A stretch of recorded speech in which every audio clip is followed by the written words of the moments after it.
Di Wonosobo, ada telaga yang diam tapi tak pernah tenang. Orang tua bilang, siapapun yang datang ke Telaga Menjer dengan hati yang retak, mungkin tak akan kembali. Airnya gelap, kabutnya menebal, dan di malam berkabut, beberapa warga mengaku pernah melihat pantulan yang bukan milik mereka sendiri. Rara Sekarjati datang dengan patah hati, hanya ingin menenangkan diri. Tapi telaga itu menunggu. Dan apa yang menunggu tidak sabar menahan dirinya selamanya.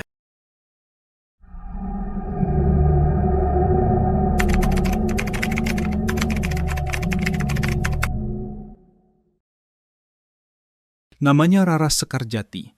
Orang-orang di desa Garung mengenalnya sebagai perempuan pendiam dengan mata teduh, khas Wong Dieng. Bicara pelan, tapi pikirannya dalam. Sejak hubungannya kandas, bukan karena orang ketiga, tapi karena janji yang tak pernah ditepati, Raras sering merasa dadanya sesak, seperti ada yang tenggelam tapi tak pernah benar-benar hilang. Suatu pagi berkabut, tanpa pamit panjang, Raras melangkah menuju Telaga Menjer. Ia tahu betul cerita-cerita tentang telaga itu. Semua orang Wonosobo tumbuh dengan kisah yang sama. Dahulu, di tempat itu berdiri sebuah desa makmur. Sawahnya hijau, lumbungnya penuh. Namun kemakmuran membuat warganya lupa. Mereka menutup pintu bagi orang asing, menolak memberi seteguk air bagi seorang kakek renta yang berjalan tertatih. Hanya satu keluarga yang hidup sederhana mau menolongnya. Ketika tongkat sang kakek ditancapkan ke tanah, bumi bergetar.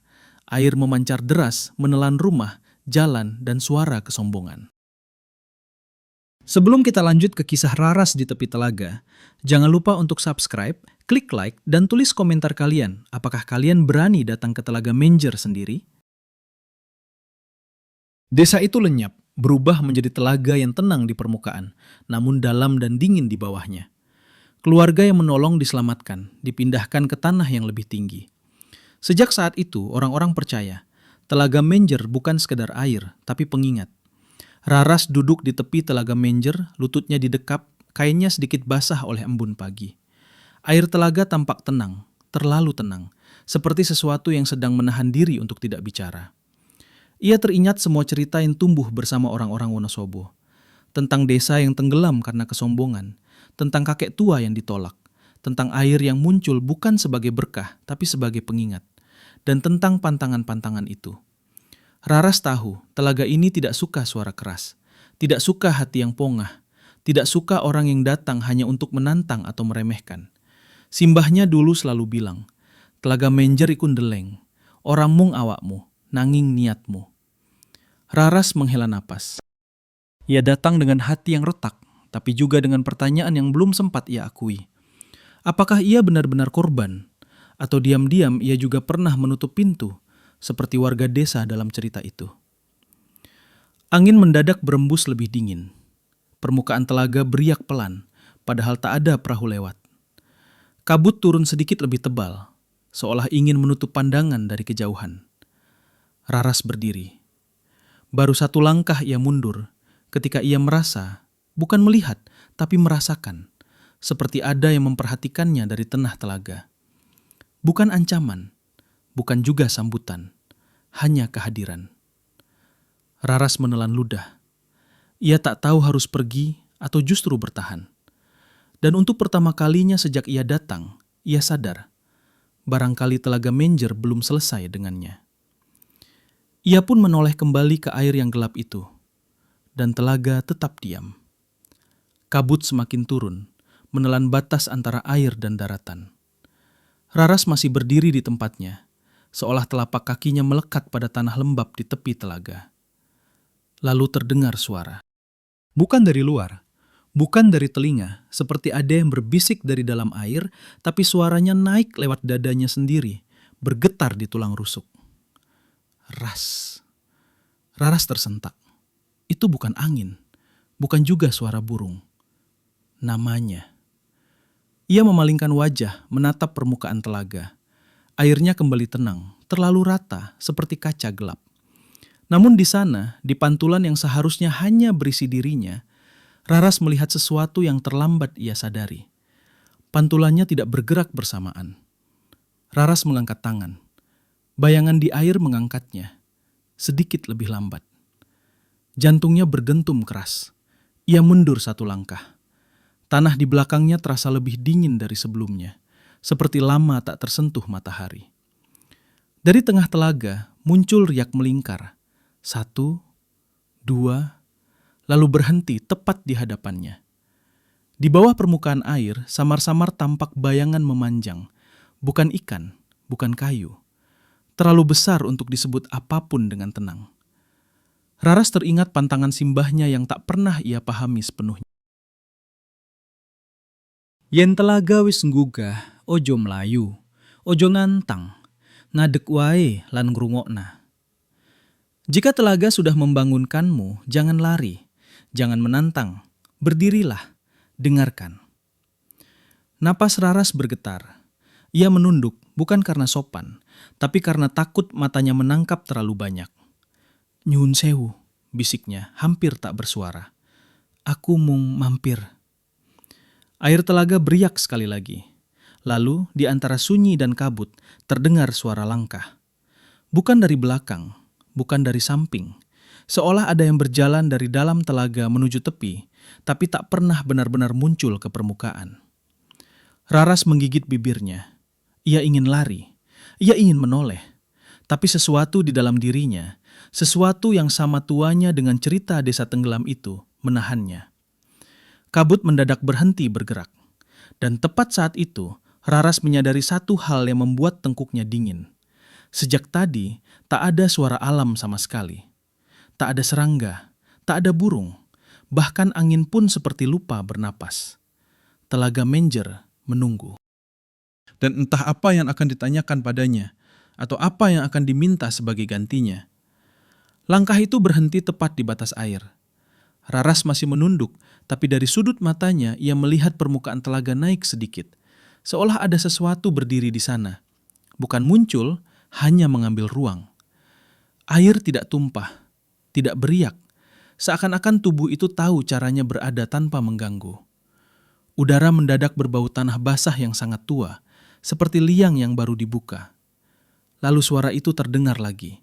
Kali ini jelas, pelan, berat. Kowe teka karo ati sing pecah. Bahasa Jawa halus, dalam. Bukan suara orang tua, bukan juga muda. Suara yang tidak terburu-buru oleh waktu. Raras menelan ludah, tenggorokannya kering. Inggih, jawabnya lirih tanpa sadar. Aku mung pengen sepi. Air bergerak sedikit, bukan mendekat, tapi mengitari. Seperti sedang menilai. Sepi ora kanggo ual, sepi kanggo nglingi. Raras mengerutkan kening. Kata-kata itu terasa bukan ditujukan ke telinganya, tapi ke bagian dalam kepalanya yang selama ini ia kunci rapat. Tiba-tiba permukaan air berubah. Bukan beriak, bukan gelombang, melainkan pantulan. Di telaga, Raras melihat sesuatu yang bukan dirinya. Deretan rumah kayu, jalan tanah, lampu minyak yang berpendar redup. Orang-orang berjalan perlahan, wajah mereka kosong, bukan mati tapi ditinggalkan. Di antara mereka, seorang perempuan berdiri di ambang pintu rumah sederhana. Rambutnya dikonde rendah, matanya, mata yang sama dengan Raras. Niku, sapa? Suara Raras bergetar. Air telaga bergeming sejenak, lalu suara itu menjawab. Sing ora ketelen, yang tidak tenggelam. Kepala Raras terasa ringan, seperti darahnya ditarik ke bawah. Ia teringat cerita simbahnya, tentang satu keluarga yang diselamatkan, tentang garis keturunan yang berpindah ke tanah tinggi, tentang pesan yang tak pernah dijelaskan sampai tuntas. Dadi, aku dipanggil, bisiknya. Tak ada jawaban langsung. Sebagai gantinya, air di tepi telaga menyentuh ujung jari kakinya. Dingin, sangat dingin. Bukan dingin air, dingin seperti kenangan yang seharusnya sudah lama dikubur. Ora kabeh sing teka kudu bali karo awak sing padah, Raras Karjati. Jantung Raras berdegup keras. Ia ingin bertanya, maksudnya apa? Ia ingin menarik kakinya, tapi telaga atau apapun yang berbicara dengannya belum selesai. Kabut mulai bergerak lagi, perlahan, melingkar. Dan dari bawah air, satu persatu, mata ikan muncul ke permukaan. Diam, menghadap ke arahnya. Terlalu banyak untuk dihitung. Suara itu berbisik untuk terakhir kalinya malam itu. Yen wis ngerti, ajo ngapusi hatimu dewe. Esuk, durung mesti kue isih pingin lunga. Jika sudah tahu, jangan bohongi hatimu sendiri. Besok belum tentu kamu masih ingin pergi. Air kembali tenang, kabut menipis sedikit, dan Raras akhirnya bisa bernapas, tapi dengan satu kesadaran yang membuat dadanya sesak. Telaga Menjer tidak menahannya. Belum. Namun sejak saat itu, Raras tahu. Yang retak di dalam dirinya sudah didengar, dan sesuatu di telaga mulai mengingatnya. Malam itu, Raras pulang dari Telaga Menjer. Langkahnya berat, tapi ia mencoba meyakinkan diri. Hanya aku dan jalan setapak ini. Tidak ada apa-apa. Namun begitu memasuki rumahnya, hening terasa aneh. Tidak ada suara jangkrik, tidak ada serangga malam, bahkan angin pun seolah berhenti. Hanya udara dingin yang masuk dari jendela yang ia buka sedikit. Raras menggantung jaketnya dan menyalakan lampu. Bayangannya di dinding bergerak seperti biasa, tapi tidak seluruhnya. Satu bagian wajahnya di belakang telinga kanan tetap seperti menoleh ke belakang, ke arah telaga.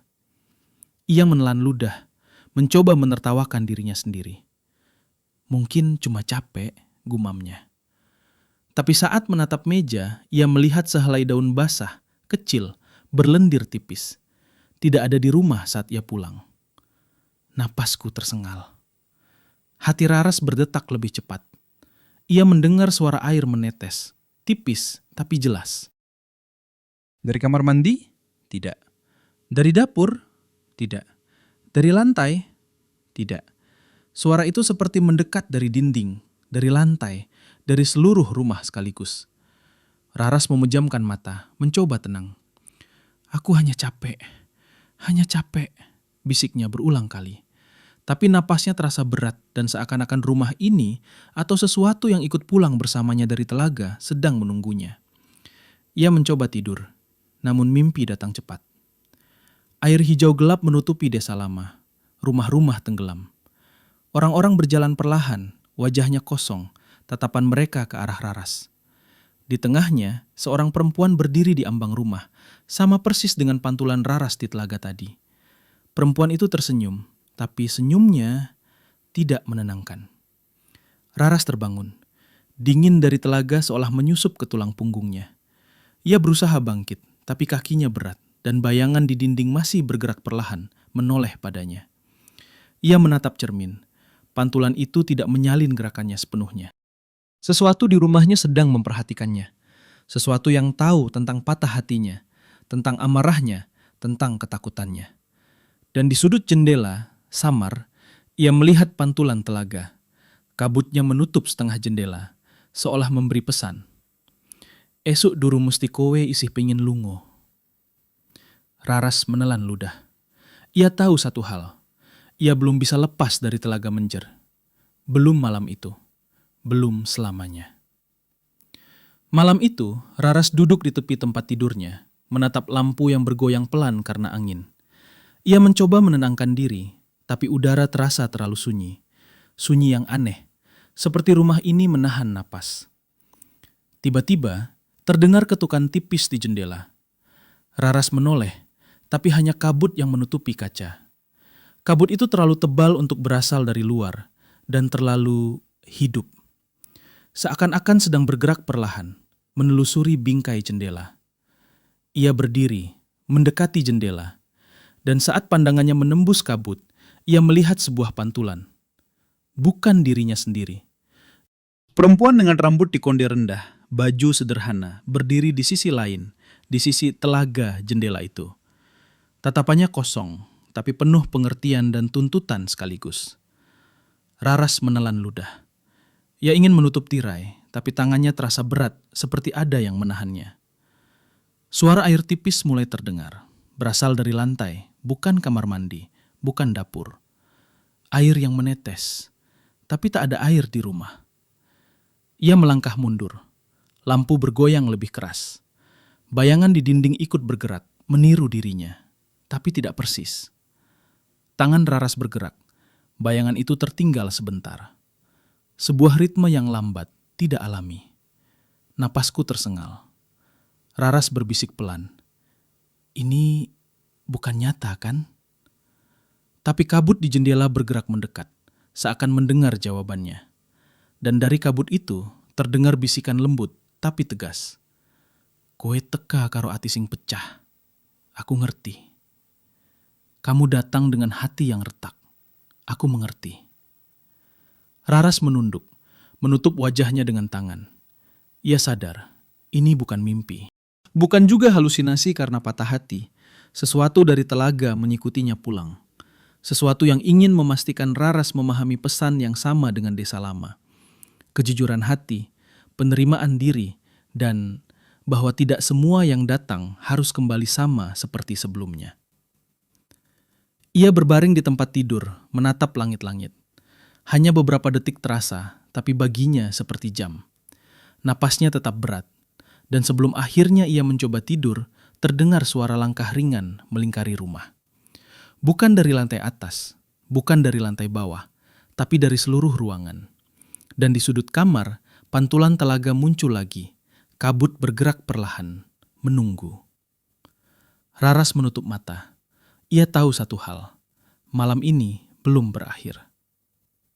Malam kedua, Raras duduk di tepi tempat tidurnya, menatap jendela yang kini tampak seperti cermin kabut. Angin malam masih diam, tapi ia sudah tidak lagi merasa sendirian. Ada sesuatu di dalam rumah, sesuatu yang tidak harus terlihat tapi selalu terasa. Tiba-tiba ia terbangun dari tidur nyenyak, tapi bukan dari mimpi biasa. Ia berada di desa lama yang tenggelam di Telaga Menjer. Rumah-rumah berjejer, jalan tanah basah, dan orang-orang berjalan perlahan, wajahnya kosong. Suasana sunyi, hanya terdengar desiran air yang menutupi sebagian desa. Di tengah desa, ia melihat dirinya sendiri, atau sosok yang persis seperti dirinya, berdiri di ambang rumah sederhana. Rambut dikonde, mata teduh, tapi tatapannya kosong. Raras ingin menjerit, tapi suaranya tak keluar. Setiap langkahnya di desa itu terasa seperti melangkah di air tebal. Kemudian bayangan mulai bergerak.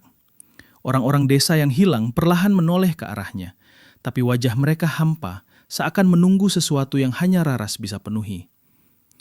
Raras tersentak saat merasakan sentuhan air dingin di tangan kanannya. Ia menoleh dan menyadari tangannya sudah basah meski ia berada di kamarnya sendiri. Suara air menetes terdengar lagi, tapi kali ini berasal dari langit-langit kamar. Ia berlari ke jendela, mencoba melihat keluar. Tapi di luar, bukan desa modern Wonosobo yang ia kenal. Yang terlihat adalah desa tenggelam, setengah air, setengah kabut, seolah realitas dan mimpi menyatu. Kabut itu bergerak mendekat, menutupi pandangannya, dan ia mendengar suara lembut tapi tegas. Kowe teka karo ati sing pecah. Saiki ora mung ati, awakmu gak bakal ngerti. Kamu datang dengan hati yang retak. Sekarang bukan hanya hatimu, tubuhmu juga akan mengerti. Raras terhuyung ke belakang, tapi kakinya tidak menapak tanah. Seperti permukaan rumahnya sendiri berubah menjadi lumpur dan air yang menelan. Setiap perabot di kamar tampak memanjang, melengkung, menjadi bagian dari desa yang tenggelam itu. Ia menjerit, tapi suaranya tersedak di tenggorokannya sendiri. Dan saat menoleh ke arah cermin, pantulan itu bukan dirinya lagi. Itu perempuan dari telaga. Rambut dikonde, baju sederhana, matanya kosong tapi menatap langsung ke jiwanya. Raras merasakan sesuatu menariknya, perlahan tapi pasti. Tubuhnya terasa ringan, seperti air menelan, dan remahnya berubah menjadi permukaan telaga. Ia berusaha menahan diri, menjerit, melawan, tapi semua upayanya sia-sia.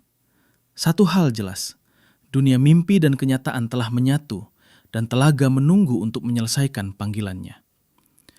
Kabut menutupi semuanya, dan suara yang terakhir terdengar di telinga Raras, lembut tapi mengerikan.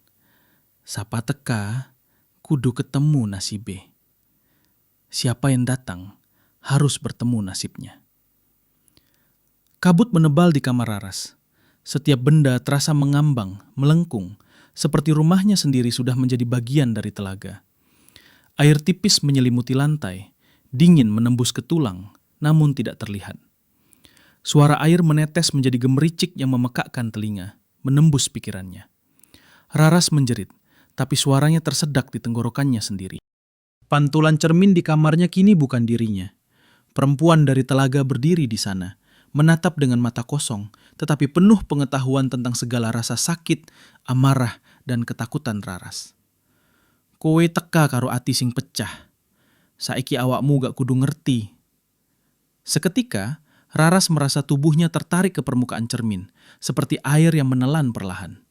Ia mencoba melawan, menempel ke lantai, menahan napas, tapi semakin ia berusaha, semakin ringan tubuhnya, seperti digenggam telaga itu sendiri. Lantai rumah pecah, kabut masuk menutupi semua sudut, dan ia merasakan tarikan dari dalam telaga yang mengalir melalui seluruh rumahnya.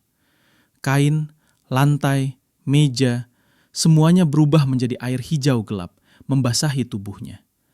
Dengan satu tarikan terakhir, Raras hilang dari pandangan. Tubuhnya tidak jatuh ke lantai, hanya lenyap. Lampu bergetar dan padam, kabut dan air menghilang.